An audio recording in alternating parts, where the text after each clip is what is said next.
Kakšen je namen projekta Pomni?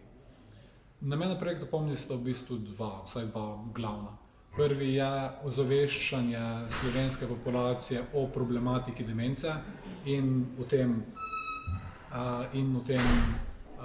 kako se najbolje spopadati z njo. Torej, trenutno žal ni nobenega zdravila za demenco, edino, kar nam preostane, je neko zgodnje odkrivanje. Torej, to želimo ljudem sporočiti. Drugi namen je pa bolj raziskovalne narave in ravno pri tem pri zgodnjem odkrivanju demence so zelo pomembni presejalni testi. Zato bomo na do 500 ljudeh, prostovoljcih, izvedli 6 presejalnih testov. Med njimi je 5 že uveljavljenih nekih psiholoških vprašalnikov, 6 je pa malo poseben, gre za direktno merjenje električne aktivnosti možganov, ki ga je razvilo podjetje Braintrip. Kako bo to praktično potekalo?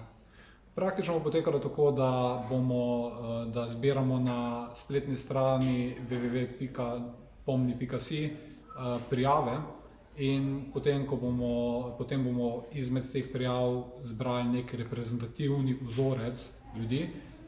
Torej, to pomeni, da ne bo, kdor se prvi prijavi, prvi pride, ampak bomo izbrali nek vzorec ljudi in jih povabili na testiranje, ki bo potekalo po vsej Sloveniji. Trenutno načrtujemo, da bo potekalo v Kopru, Ljubljani, Celju in Mariboru, ampak smo pripravljeni tudi odpreti neke nove druge testne centre, na primer v kakem novem mestu, če ugotovimo, da je od tam dovolj prijavljenih.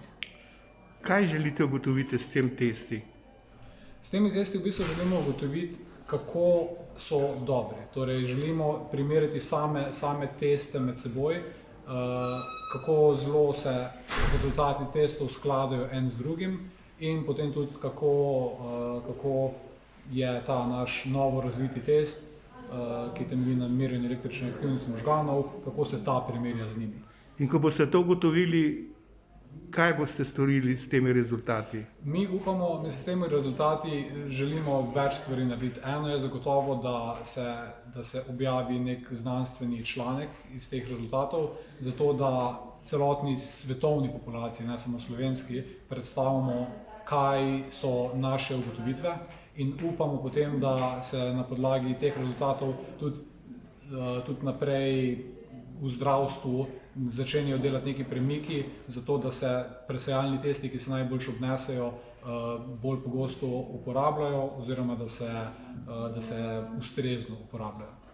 Koliko časa pa traja tak test? To je pa zelo odvisno od tega, za kateri test gre. Lahko traja od 5 do 10 minut, lahko traja do več kot 1 uro ali pa celo uro pa pol.